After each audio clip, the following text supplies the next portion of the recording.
संघ मुख्यालयाला घेराव घालण्याच्या युवक काँग्रेसच्या आंदोलनाचा फज्जा उडाला। या आंदोलनाला दांडी मारल्यामुळे महाराष्ट्र प्रदेश युवक काँग्रेसच्या 60 पदाधिकाऱ्यांना तडकाफडकी पदमुक्त करण्यात आले।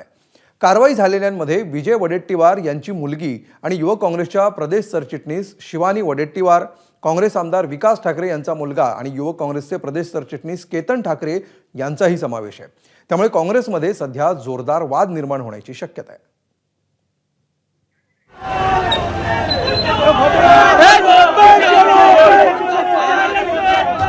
युवक काँग्रेसने सरसंघचालक मोहन भागवत यांच्या वक्तव्याचा निषेध करायचं ठरवलंय।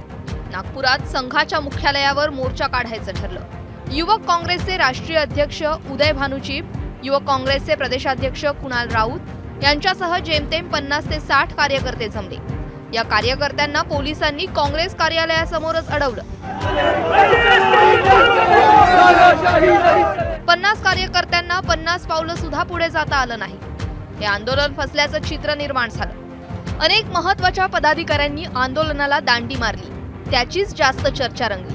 त्यानंतर महाराष्ट्र प्रदेश युवक काँग्रेसमधील 60 पदाधिकाऱ्यांना पदावरून कार्यमुक्त करण्यात आल्याची माहिती मिळाली आहे।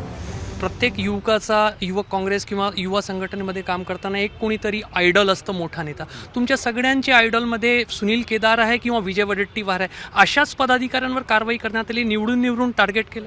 तुम्ही हे बरोबर बोलले आहे। हे गट पाहूनच होऊन आलं आहे सगळं, आणि हे लोकसभेपासूनच सुरू आहे। तुम्हाला सांगून आलो आहे मी की त्यांनी तर मला लोकसभेत एवढं बोलले होते की तुम्ही केदार साहेबाला प्रेशराईज करा की मला लढायचं नाही तर मी तुझ्यावर कारवाई करेन। तेव्हापासून सुरू होतं आहे।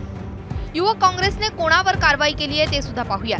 शिवानी वडेट्टीवार, काँग्रेसचे वरिष्ठ नेते विजय वडेट्टीवार यांची कन्या, केतन ठाकरे, आमदार विकास ठाकरे यांचे सुपुत्र, अनुराग भोयर, काँग्रेसचे वरिष्ठ नेते सुरेश भोयर यांचे सुपुत्र, सयेश वारझुरकर, अविनाश वारझुरकर यांचे नातेवाईक। काँग्रेस पक्षात कायमच गटागटाचं राजकारण सुरू असतं। त्याचीच एक झलक नागपूर युवक काँग्रेसमधल्या वादात दिसते। तिथेही वडेट्टीवार विरुद्ध राऊत, विरुद्ध केदार, विरुद्ध ठाकरे असा वाद सुरू आहे। त्यातूनच कुणाल राऊत निष्क्रिय आहेत, त्यांना पदमुक्त करा अशी मागणी सुरू झाली आहे। आंदोलन फसण्याला कुणाल राऊतच जबाबदार असल्याचा आरोप केला जातोय। ये आंदोलन करना ऐसा पिछले 6 दिन से चल रहा था, लेकिन कुणाल राउत की गैर मौजूदगी की वजह से ये आंदोलन 2 से 3 बार आगे ढकेलने में ते आया। परदेशात होते म्हणून। जी हाँ, वो नागपुर में नहीं थे या इंडिया में नहीं थे, वो कहीं शायद बैंकॉक या थाईलैंड घूमने गए हुए थे। तो उसके चक्कर में ये आंदोलन 3 से 4 बार ढकेलने आया और कन्फ्यूजन का वातावरण क्रिएट हुआ, जिस वजह से कार्यकर्ताओं को समझ में नहीं आया कि कितने बजे पहुंचना है, क्या पहुंचना है। या वादाबाबत आम्ही कुणाल राऊत यांच्याशी संपर्क साधण्याचा प्रयत्न केला, मात्र त्यांनी प्रतिक्रिया देण्यास नकार दिलाय। तर विजय वडेट्टीवार यांनी स्वतः या प्रकरणी प्रतिक्रिया देत आपल्या मुलीची बाजू मांडली आहे।